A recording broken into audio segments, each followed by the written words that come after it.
Welcome back to the Barca Breakdown. Thank you for tuning in on YouTube and podcast. Podcast listeners, please go to YouTube, Barca Breakdown.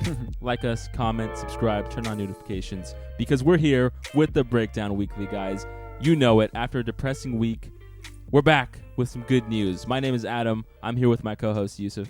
Hello, all Breakdowners. I am Yusuf. Adam, let's get into it. Well, here's the thing, Yus. We got some good news coming, or at least we're being told we have good news, right? Because Big Daddy Laporta has come out and said we're ready for a new cycle at Barca, which is exactly what we needed after that wretched scum Bartomeu was here. Right, Yus? Yeah, so he came out with a quote that said, "We'll be making decisions from next week onwards. We need to have a competitive team that aspires to win the Champions League and La Liga. Boom. When I say cycle's over and we are in the process of renewing it, I mean it." So exactly gives us some great hope, right?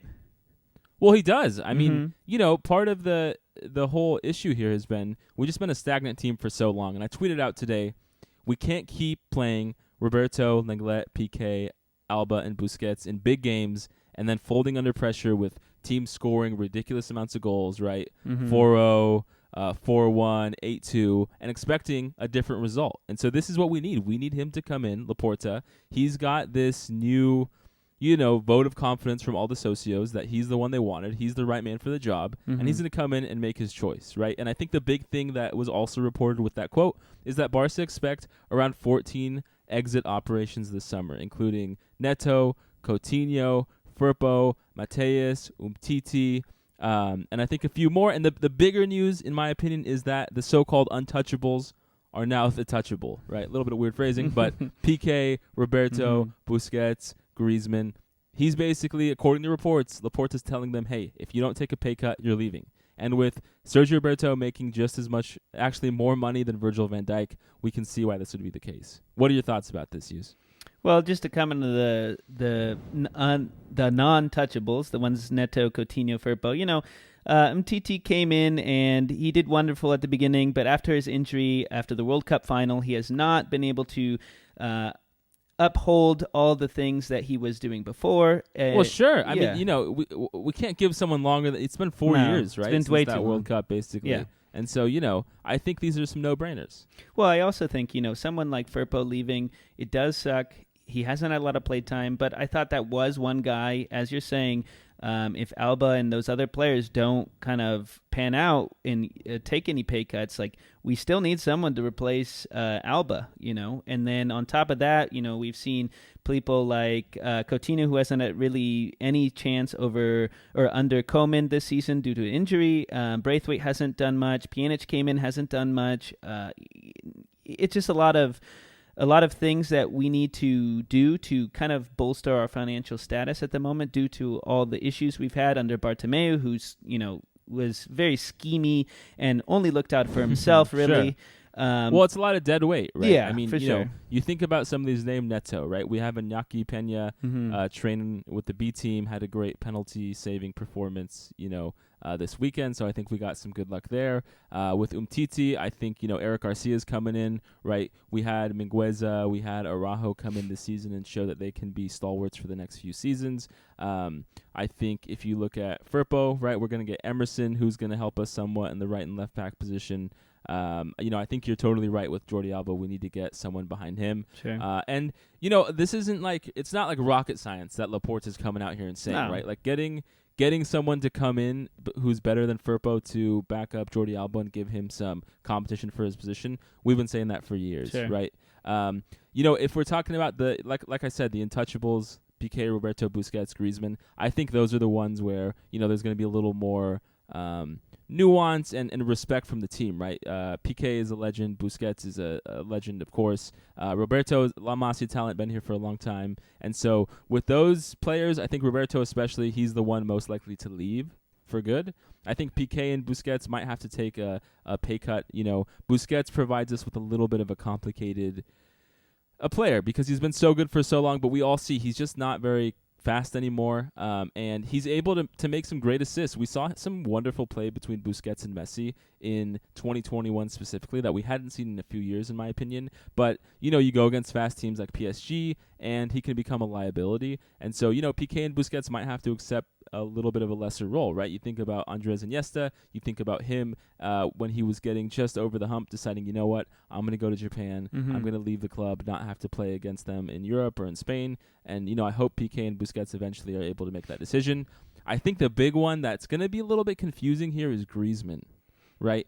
With rumors that Aguero is almost certainly confirmed, that Memphis Depay is close, and Haaland seems like a further down the road development. Sure. I think what Laporta really wants to do because of our finances is he wants to wait until 2022 when Haaland would be on a the buyout clause would be 75 million. That's really what Barca are looking for so that we don't have to pay some sort of crazy price this summer. And the fact that Dortmund just qualified for the Champions League makes me think that Haaland might stay for another year to wait to come over to Barca.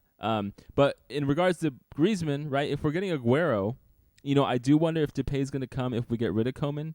And that's what we're going to talk about in a little bit. But Griezmann had a pretty good 2021. I mean, it's heartbreaking because he wasn't very good in the last 5 matches, but none of our team was very good, right? I mean, I think, it's tough because, can you just judge Griezmann on January, February, March of 2021 and say that he deserves to stay? Maybe not, but I mean, Griezmann's a World Cup winner. He's made Champions League finals with Atletico Madrid. Obviously, we've seen recently more of his quality and what he can accomplish. And so, if we get only Aguero as the other striker, I'd be a little bit disappointed. And I think that Griezmann, I would love to keep him. He's on 33 million euros a season, which is a crazy amount. But what do you think about Griezmann use in next season? I think that, he provided some great opportunities, great goal scoring in the Copa del Rey. Unfortunately, that's not necessarily the thing that most Barca fans, including myself, really hold as the highest standard, right? La Liga is more important, Champions League is more important. But even before Griezmann came, we had our struggles in Champions League. I think, though, with the way that Koeman plays, Griezmann unfortunately doesn't necessarily have a proper spot in terms of the pressing capabilities that he would normally have, I think. I think that's also due to we have a hard time getting the ball in our half, and then I think that creates a harder opportunity for him. I see a lot of runs coming from him, but a lot of times the players don't pass it to him. He ends up being too far on the left a lot of the times, not be able to have enough room. I think that with all these things... Well, I agree with you. Yeah. I think a big thing that you're talking about there is like we just have a disconnect between the midfield connecting 100%. with the forwards, especially Griezmann this season. I think, and so maybe part of that is the coach, maybe part of that is how our midfield's structured and the overall play style. But it's kind of confusing to analyze this, right? Because on one hand you have to prepare if Koeman stays, in which case we probably get Aguero and Depay. And, maybe that's sufficient to work on without Griezmann. On the other hand, if we get a new coach, Antoine Griezmann is over 30, in which case, his end is closer than his prime. Sure. But he's a world-class player. And so, I'm pretty conflicted here. And so we would love to hear in the comments what you guys think and what you want to see if we should keep Griezmann and any other players we talked about, right? And transitioning a little bit from Griezmann, there's some big news in France in which Karim Benzema, player I know Yus hates a lot, and I don't like him that much either. Obviously, he's a Real Madrid player, but for the first time since I think 2015, he's actually called up with France for the Euros this summer because he's been embroiled in a little bit of a blackmail sex tape scandal, right? Which is interesting, and it caused a lot of dismay in France. But he's finally back after what you can only call a wonderful season, right? I mean, Benzema went off this season, and I think he's going to be really good. But how it affects Barca is, I think Mbappe, Benzema, Griezmann is going to be that front three, so I don't think Griezmann's at risk of losing his spot. But, I want to see Dembouz in the Euros this summer, right? And as we get ready to prepare our Barca breakdown coverage of the summer, I want to see Dembele out there. Yeah, but you're right. I totally do want to see Dembele because, one, it's on a whole different playing field. I want to see what he's capable of doing under non-Barca necessarily tactics or Koeman or, Valverde or Setien. But, you also got to consider that he hasn't been as high of a caliber player recently compared to Mbappe. He was injured for a while. Mbappe's had way more time. He scored some wonderful goals during the World Cup. Griezmann in the same boat. Benzema has been going off this season with some crazy late winter goals. I don't see in their second place. Almost they they're competitors for La Liga, obviously, but I don't see how there'll be so much play for Dembele as much as we want to see that. I just don't know if we will. It would just be. It's really hard. Damn it! Yes. It's hard, right? It's okay. If you were the French coach, would you be like, "Oh, let's play Dembele over Mbappe"? Probably not, or over Griezmann on the right wing. Dembele will get some playtime. I know it, but you're right. I think Mbappe, Benzema, Griezmann up front, too much to handle use. So why don't you, as we transition in to your favorite Barca player, who you've been critical of this year, why don't you let us know what's going down with Marc Andre Ter Stegen? So unfortunately, he's going to be missing the Euros coming up due to another knee patellar tendon surgery. His knee has been causing him some discomfort over the last few, weeks, I believe. He's also had history of these knee problems in the past, so this is nothing new necessarily. Unfortunately, that puts him out. I don't know if that's also one aspect of his play style or his play performance in these last few weeks, months. I hope so, right? But with the way he's been, it's not just him. With the way he's Marc Andre Ter Stegen. I mean, it's not just him, but he's been playing pretty poorly compared to Alisson, Courtois. I mean, of course, Oblak, right? I haven't seen Ter Stegen routinely make the good saves. And the bigger thing, and it's very good to think about, is the knee injury, is the tendon injury, is it causing him to play worse? Because one thing that, besides the shot stopping, which I think we all saw was below his average performances this season, the really big thing I thought that really degraded for Ter Stegen was his distribution of the ball. True. And, I could see how if you have a tendon injury, it might make you more cautious to go out of your line, right? Which is why we get him being so stationary. And I think the other thing is that, it might make it harder for him to distribute the ball. So, hoping to see Ter Stegen have a healthy surgery, good surgery, clean surgery, and come back at full force. Like you said, he's missing the Euros, although because Neuer, right, is, of course, starting for Germany, it didn't look like he would have that much playing time. Which brings us to our last big thing we've already referenced, right, is Xavi and Koeman. And who will be which of the two Barca legends, right? Top 5, probably, Barca players in terms of, history and, big moments for the club of all time. And the big thing you use, which is sketchy, right? Everyone's trying to say, okay, Laporta might not want Koeman back, but Xavi just signed with Al Sadd again. And, if you go through and you look at the record of Xavi for Al Sadd, they've been playing, they've been getting really good results, but they've also been playing very well, which is the type of attacking style we want to see at Barca. And that's the reason a lot of fans are fully behind Xavi. But Xavi's being a little bit coy, and he's just saying he's going to vacation in Barcelona, right? Which for a Catalan man not too surprising, but use the suitcases. He's got 40 suitcases. I know. Right? I mean, I take it, I went backpacking across Europe and China in the summer of 2017. I went to the Camp Nou. I went to the last game of the season, and I went to the Copa del Rey final. Saw Barca win, saw Messi score 3 goals across those 2 games. I had a Osprey, backpacking backpack with 3 pairs of clothes in there, right? How could Xavi really be going to Barca for vacation with 40 suitcases? Let's be honest. Barcelona is Xavi's home. He's going to come back, I think, at some point. Is this the moment, though, right? All these suitcases for just a little time in Barcelona? I don't know, man. It's kind of he's trying to be coy a little bit, right? He's posting these pictures of all these suitcases. You don't know what he's doing, but I think you had mentioned that he has a clause in his contract that he can leave for Barcelona at any time.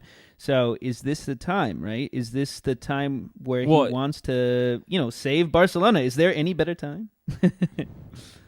Well, I mean, that's the big question, and something I really want to hear from the viewers and see what your thoughts are in the comments, right? Is that, a few interesting things here. One is apparently Xavi was offered the job at Dortmund to take over for 2 years plus a possible extra year, and he declined it, which makes me think that, he definitely wants to come to Barca. That's why he has that clause in the contract. And, I think he's going to be the coach of Barcelona sometime in the next 5 years. The question, though, is he ready? I mean, there's 2 paths to go with Koeman and next season. One is do we go straight for Xavi? And is Xavi ready? I don't know. I mean, with Koeman, really what we talked about previously was with Lampard and Pirlo at Juventus and Chelsea. We saw that, legendary players who come back to coach the team don't always do well when they're a little bit fresh. Xavi has had some experience like the last few years at El Sadd, but still a fresh coach. Maybe he shouldn't take over now. Messi's last year. A lot of people have said in the past few years that Xavi should really come in once Messi's gone and be able to have his own Barca where he can, really shape the team, help grow the youth, and build a longer term, instead of every year changing a coach. Xavi could be there for, Sure. 3 to 10 years, right? The other question, though, is if Laporta doesn't want Koeman, which all reports seem to indicate, who else is there but Xavi, right? I mean, Pimienta from the, Barca B side doesn't seem like the Laporta wants to move him up yet. There were some quotes about like the Ajax coach or the Bayern Munich coach possibly being in there, but with none of those, reports really seeming that exciting about us getting another coach, Xavi seems like he has to be the guy. Well, I just don't think he's ready. Yeah, but Xavi, just to talk about the I don't think he's ready part. I mean, we threw in Setien, man. Could Xavi be any worse than Setien? How many chances But is that the metric by which we want to judge? Not. Like, could he be any worse, right? Like, we have like 2 more years of Messi being wonderful, True. right? We have Frankie de Jong about to burst into his prime and keep getting better. We have, so many players, Fati coming back, Dembouz. We have, so many players who could be really good and really put up a fight if we just were able to capture that, February and March era of the Barca team. But do you think Koeman... Do we really want to take Do you think Koeman can change his ways at this point? I mean, Koeman should be doing more Barca tactics. His defensive line is not very good. His offensive play has been very poor. Can Xavi, come in and kind of bring back the strength of Barcelona's attacking force and their defensive force? I mean, of course, you're talking about a lot of changes all at one time. You're not talking about just switching coaches. Yep. You're talking about 14 exit options coming up this summer. You're talking about the untouchables being touchable. You're talking about Koeman and Laporta kind of butting heads at this point. There's so much going on here. I mean, I'm not making a decision one way or another. I'm not saying Xavi is ready. I'm just saying everything is in such a chaotic form right now. It's almost like, is that going to be, if we switch coaches, is that going to be the thing that grounds us? I don't know, man. But at the same time, right? So remember, last episode, I clearly came out, Koeman out. Right? We need a new coach. The thing about Xavi, though, is, okay, well, let me just describe this hypothetical use. Imagine a team in disarray with an aging Messi, and you put in a Barca legend to take over. Right? That's exactly what we did with Koeman. And it just seems like we made him a sacrificial lamb, and I'm just worried Xavi again will have that same issue, and then we'll be back to square one a year from now. So I don't really know. I'd love to hear your thoughts, like we said, in the comments. Yus, do you have any final thoughts before we get ready for this last game of the season? Yeah, just wanted to shout out the Barca Femini team for winning their Champions in Europe trophies. I think it's the first time that the men's and women's team have won a Champions League. We're the maybe first we club should to learn something from them. They seem to be... Yeah, we should learn a lot. They seem to be man. on one. They seem to have their stuff together. Great uniform team. That's pretty much, the thing we're looking for. Something to hype us up here. Look for the future. Hopefully we can learn something and come big, reform our team. All right. Well, thank you guys so much for listening. Hope you have a great day. Peace.